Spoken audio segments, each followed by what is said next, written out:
How are you feeling? You got John Riggs here, and the other day I made the terrible mistake of actually saying this out loud. Predator is an interesting one, and believe it or not, I have still never seen this movie. And oh, the constant barrage of comments and tweets and emails and Facebook messages and so much more. People saying, dude, you need to watch this movie. I am happy to announce, as of this moment, I have seen Predator, and it was awesome. It was very 80s with the dialogue and the explosions, but I enjoyed myself all the same. With that, I started thinking, I'm not much of a movie watcher to begin with, so there are a ton of great games that I've played on the NES that were based on movies. I had never got around to watching these movies. You see, both of my parents were classically trained musicians. I never learned how to throw a baseball or throw a football or anything like that. And though, yes, I had older brothers who were into action-type movies of their own, I was more watching like The Muppets. My brothers would watch The A-Team, I would watch Alf. They'd be watching MacGyver, I'd be watching Punky Brewster. So in this video, I'm going to give you my top 5 games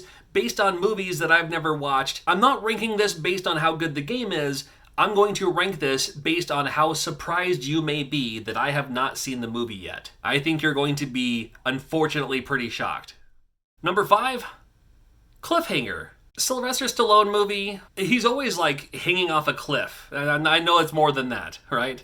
Is that what the movie is about? Well, that's what it seems like it would be about. That's all you ever see on the trailers. It's all you ever see on the box art, the movie posters. It's called Cliffhanger, and he's hanging off of snowy cliff peaks of something. And you play the game, and the game's actually pretty terrible. In fact, in the game, you don't hang off of anything. You die if you fall, and there's always spikes, it seems like, or just, endless death. This game, super awkward to control. The very first enemy in this game is getting hit by a pile of snow from a rooftop. And then there's a dog. And then there are these birds that you can kind of like jump kick out of the way. And so much of this game is just jumping from platform to platform. There was a part pretty early on I couldn't figure out. I can't jump far enough. Oh man, I actually had to go back and read the instruction manual. You have to hold diagonally up and forward to run? That's...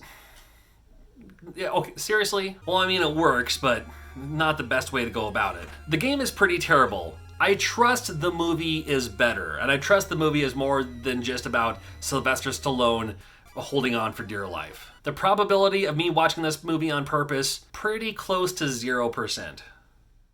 Number 4, Mad Max. Why haven't I seen this movie yet? I should have by now, right? Now, to be fair, I have seen some clips of this movie, so I'm not completely oblivious. I've just never sat down to watch it from start to finish. The game is pretty cool, though. You get to drive around in your car, and you're throwing dynamite at these, bases and the other cars, get them out of the way. You can trade stuff for more stuff if you need to fuel up or get more ammo. And there's even levels where you're in the Thunderdome that you have to, knock the other cars off of the stages to get them out of the way, and you can move on to the next stage. The game is actually kind of okay. It's not the best game ever, but, there's some redeeming qualities to this game, I think. So in the movie, that's pretty much it, right? You're just driving around and, low on fuel, you buy stuff with water. Is that how that works? The probability of me watching this movie is actually probably pretty high. I really should have seen this movie by now. I just haven't got around to it. Number 3, Jaws. Never saw Jaws. I was at the Universal Studios tour where the Jaws comes out of the water. That was kind of cool. The game itself is from LJN, but the game itself is actually really, really good for being an LJN game anyway. It's kind of monotonous. You swim around or you have your boat first, and then when you hit something, that's when you dive down and you have to shoot these other enemies to get these seashells. When you get enough shells, you can trade them in for a beacon so you can see where Jaws is. Because Jaws will show up every once in a while. It's one of those weird games where the final boss you see pretty early on in the game. You just can't defeat him yet. Defeat him. Actually get rid of him and beat the game and everything like that. This game has kind of a lot going on for itself. I don't mind this part here. This reminds me of an old Atari 2600 game I used to play. Even has little bonus stages. That's kind of fun. The idea is you have to get your ship upgraded enough so you can put this kind of pokey harpoony thing at the top of your ship. So when you do finally fight Jaws at the very end, you can ram into him, kill him, game over, you're good. And the movie, I'm very familiar with the movie. I just never got around to watching it. I know it's just about some big old shark in the water and they're trying to, get rid of it to make people swim safer, something. That's pretty close, right? I really should watch this movie sometime in the near future. I just haven't. Maybe it's time for a new Jaws movie. Maybe it's time we reboot Jaws. I think it's about time. Number 2, Top Gun. It's a bunch of dudes flying planes. Why do I care? In fact, I look at the commercials and it's dudes playing volleyball shirtless. That doesn't appeal to me. I'm sure Air Force recruitment rate went up way high after this movie came out. I'm pretty sure it did. Back in the 80s at our airport, we used to have the air show, the airfare, and it was a lot of fun. You'd see all these planes, and then they would do like the loop-de-loop and, you know, smoke screens in the sky and stuff like that. That was a lot of fun for me as a kid.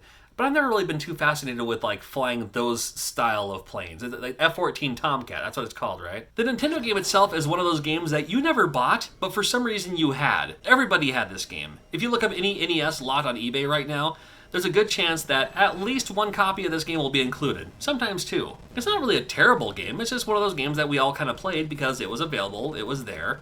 It's alright, it was a little bit like Afterburner. You shoot the other enemies, you have your missiles that you can choose to. The difficult part to most was landing the plane, and it's not super difficult to do. You just have to read the instructions. You have to slow down, be at a certain altitude, time out everything just fine to the very end, and you land the plane.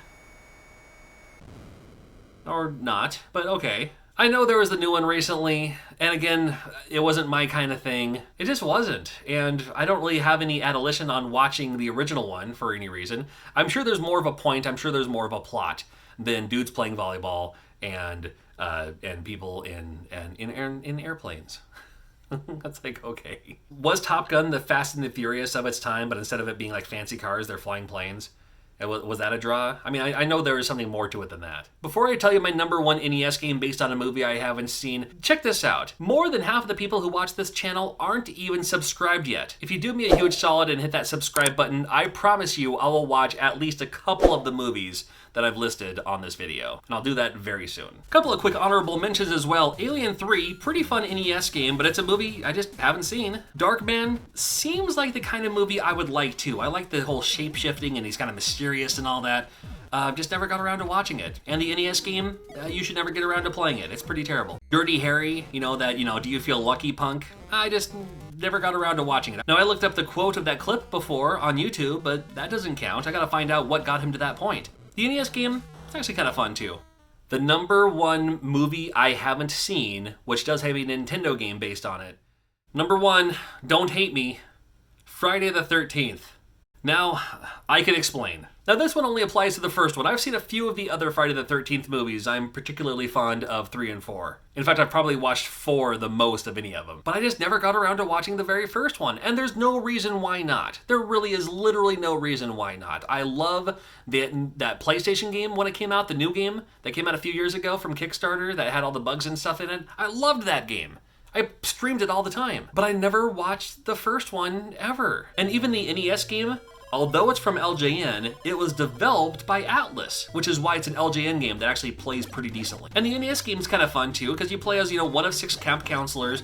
They all have their own style. Maybe one of them can throw farther, maybe one of them can run faster, one of them can jump higher. You will run into Jason every once in a while, but you can't really kill him yet. You can just kind of like temporarily stop him for now. But then for some reason there's these zombies that pop up out of the ground. Those are pointless, but whatever. It gets you something to fight off in the meantime. Upgrade your weapons. You start with a rock. That's all you got, man. But you get the knife, you can get a machete later on, pitchfork later on. You have to get the lighters, which will light the fires. You light all the fires in the cabin, and that way you can kind of go to where you need to go. You can also use the lighter too to light the cave later on as well. So there's a lot going on with this game. It's one of those games that's a little hard to walk around and control and know what you're actually doing, but once you figure it out, it's actually pretty neat. Still kind of a difficult game, but pretty neat to figure out. It's actually kind of fun. I like this one. And I've never seen the first movie. Why haven't I seen the first movie? I really should have by now. Especially after I started playing that newer Friday the 13th game that came out a few years ago. And I've done so many other videos like this in the past, including this one here, including that one there. There's a whole playlist of them you can binge right now if you'd like, and we'll see you real soon.